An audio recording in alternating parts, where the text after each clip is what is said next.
Sumainyo ang kapayapaan. Papuri at salamat sa inyo, Panginoon. Kay buti ng Ama, kay dakila niya.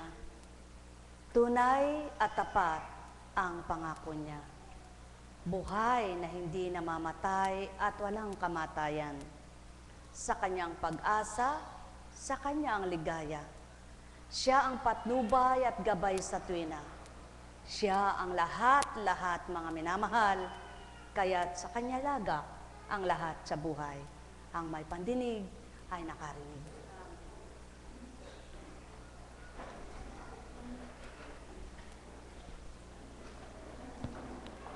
Purihin, purihin, purihin ang Ama sa maluwalhati at matagumpay na misyong pinagkaloob niya. Tulad ng pagpapasalamat ng mahal na kapatid na Beth sa inyong mga naiwan sa dakong ito, natuwira namang batid ko na hindi kayo pababayaan ng Ama. Sapagkat hindi tao ang nagtindig sa gawain ito. Hindi ako bilang tao ang gumusto para maglingkod. Hindi ako ang bilang tao na pinili ko sa sarili ko ito. Hindi rin ako ang pumili para sa mga lingkod na naririto, na mga tinipon at nilikom ng Ama para sa gawain niya. Kaya't sa maliwanag na patutuo, siya ang lumikom, siyang nagtipon, siyang mangangalaga, siyang magbabantay sa lahat. Gayon din naman ako'y nagpupurit, nagpapasalamat na walang hanggan, walang humpay.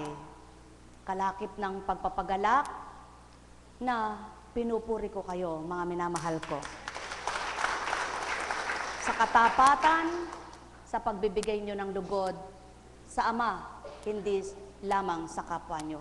At ang bawat paglilingkod ninyong ginawa, hindi nyo sa tao ginawa, hindi nyo sa kapwa ginawa, kundi sa Amang dakila, sa pamamagitan ng Anak at sa patnubay ng Espiritu Santo. Sa mga kasamahan kong nagmisyon sa Bicol, na hindi alintana ang pagal na katawan, ang puyat, ang pagod sa biyahe, maraming salamat po. Tunay ng ang Ama ang kumikilos sa lahat. Lumisan man ang madaling araw ng Sabado, pagdatal doon, anong oras na